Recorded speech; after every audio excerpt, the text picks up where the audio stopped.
오늘 생명과학 마지막 단원 중 군집 부분에 대해 설명해 드리도록 하겠습니다. 네, 첫 번째 군집의 구조에 대해서 살펴보도록 하겠습니다. 군집의 구조에서 먼저 이제 저희 앞에서 봤던 것처럼 개체를 포함한 개체군을 포함하는 것을 군집이라고 하고요. 다음 군집을 포함하는 생태계는 아마 다다음 시간이나 한번 배울 것 같습니다. 아니면 오늘 빨리 끝나면 오늘 배울 수도 있을 것 같고요. 그럼 먼저 군집에 대해서 한번 알아보도록 하겠습니다. 군집이란 같은 생태계에 생활하는 개체군의 집단을 군집이라고 합니다. 군집은 생산자, 소비자, 분해자로 나누어지고요. 다음으로 먹이사슬과 먹이그물에 대해서 알아보겠습니다. 이거 아마 먹이사슬과 먹이그물은 고1 때도 한번 배웠던 것 같고요. 아마 중학교 때도 많이 배웠던 부분이죠. 그럼 먼저 먹이사슬을 이제 여기 첫 번째 이 부분을 이제 먹이사슬이라고 보실 수 있는데요. 먹이사슬은 생산자와 소비자가 먹고 먹히는 관계로 연결되어 있는 것을 먹이사슬이라고 봅니다. 그럼 다음으로 이제 먹이그물에 대해서 알아보도록 하겠습니다. 이제 여기 앞으로 나와 있는 이 사진이 먹이그물입니다. 이제 먹이그물이란 먹이사슬, 이제 이 먹이사슬이 복잡하게 얽혀 있는 것을 먹이그물 이렇게 봅니다.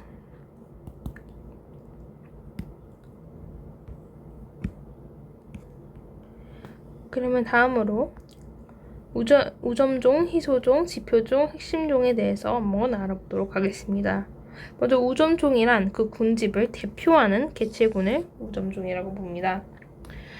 그럼 다음으로, 근데 이때 우점종에 대해서 굉장히 저희가 좀 잘 기억을 해놓을 필요가 있습니다. 우점종, 이제 왜냐면 저희 교과서에서 보면 우점종이 굉장히 이제 다른 제가 설명해 놓은 것들에 비해서 가장 자세하게 나와 있기도 합니다.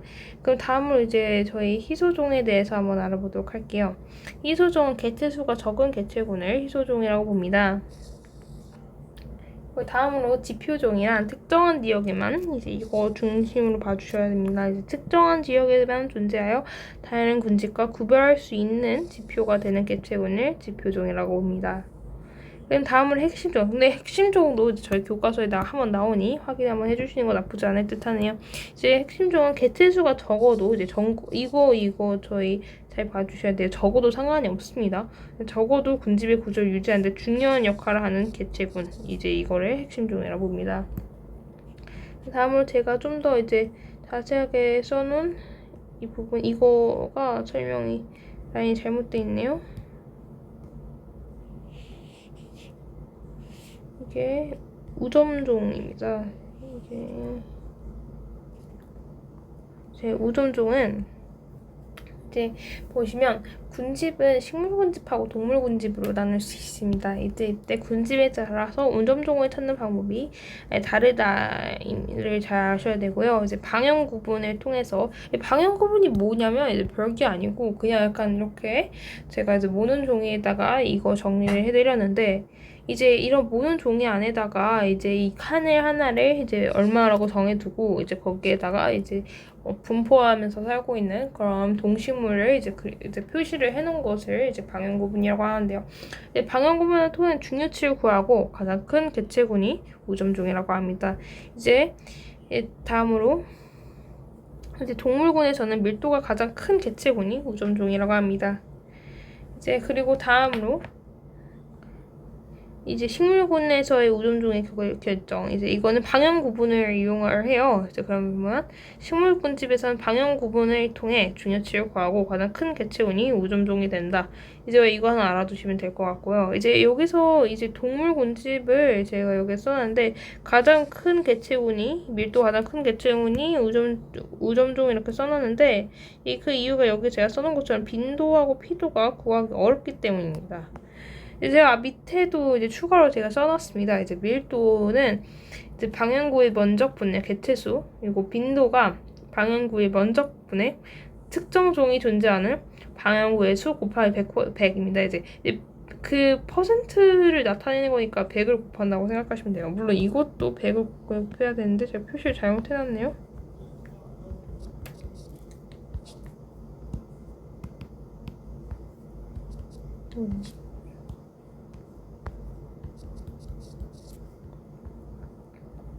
그 다음으로 피도 한번 알아보도록 피도가 조금 이제 생소하실 수 있는데 이제 보면 피도는 방음구의 면적분의 특정 종이 병면한 면적입니다. 이제 이거를 이제 저희 상대로 나타내면 이제 상대도 퍼센트로 나타내겠죠. 상대 뭐 밀도 아니면 상대 빈도, 상대 피도 모두 다 이제 구하는 방법이 똑같은데요. 이제 그러면 모든 종에 이제 넣고 싶은 뭐 밀도 아니면 빈도 아니면 피도의 합분의 특정 종의 밀도 아니면 빈도 아니면 피도의 합 곱하기 100 하면 됩니다. 근데 이때 저희가 주목을 해야 될 거는 이제 제가 따로 써놓지는 않았는데 이제 밀도에서는 이제 저희 방향구의 면적을 고려하지만 이제 상대 밀도 같은 경우에는 방향구의 면적을 고려할 필요가 없습니다. 제가 또 위에 한번 써놨던 이거 한번 그냥 확인 한번 해보고 넘어갈게요. 그러면 이제 첫 번째 제가 써놓은 것 중에서 생산자가 있는데요. 이제 생산자는 이제 무기물에서 유기물을 이제 합성하는 애들을 생산자라고 합니다. 예를 들어서 뭐 포도당 합성 뭐 이런 것도 다 무기물에서 유기물 합성하는 거죠. 다음은 이제 1차 소비자입니다. 1차 소비자는 이제 생산자가 만들어낸 것을 소비하는 것인데요. 이제 저희 1차 소비자에서는 뭐 이제 뭐 나비 이런 것도 있고 이제 앞에 저희가 봤던 것도 한번 보면 이제 이 풀 같은 경우가 생산자겠죠. 그러면 이제 토끼, 사슴, 들쥐 이런 경우, 아니면 옆에서 이제 본 메뚜기 이런 경우가 잠시만요. 네, 메뚜기 이런 경우가 이제 1차 소비자 이렇게 보실 수 있고요. 이제 다음을 제가 그려놓은 이제 거미 같은 경우는 이제 나비를 먹죠. 그러니까 이제 2차 소비자를 볼 수 있고요. 그럼 여기서 위에 사진에서 한번 볼까요? 그러면 이제 개구리가 메뚜기 먹으니까 개구리나 올빼미, 뱀, 호랑이. 근데 뭐 호랑이는 이제 경우에 따라서 2차도 되고 이제 2차도 되고 3차도 되고 4차까지도 될 것 같습니다. 이제 보면 이제 여기선 또 개구리 이렇게 볼 수도 있고요.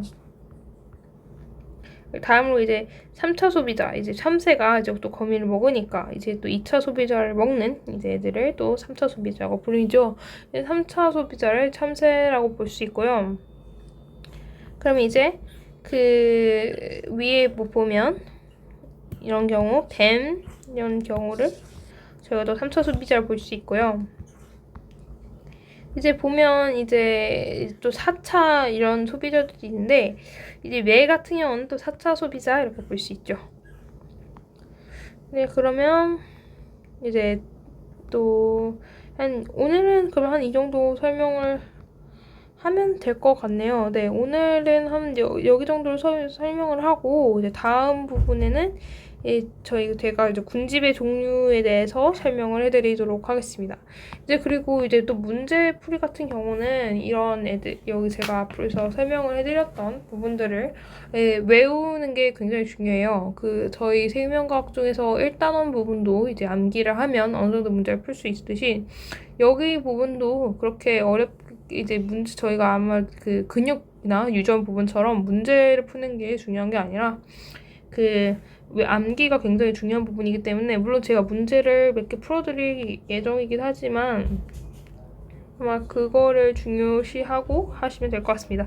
네, 그럼 다음으로는 이제 군집의 종류 그리고 또 이제 그 다음부터는 군집 내부의 상호작용 시작해서 하면 될 것 같고요. 아마 그리고 이제 마지막 부분인 이런 생태계 보호 막 그런 것들은 아마 이런 정리보다는 아마 교과서가 설명이 잘 돼 있어서 교과서를 보고 아마 보지 않을까 싶습니다. 그러면 이제 오늘은 그러면 여기 정도까지 하도록 하고요. 이제 다음 시간에 이제 군집의 종류 설명을 해드리면서 시작을 하도록 하겠습니다. 그러면 오늘로 이제 이걸로 설명 마치도록 하겠습니다. 감사합니다.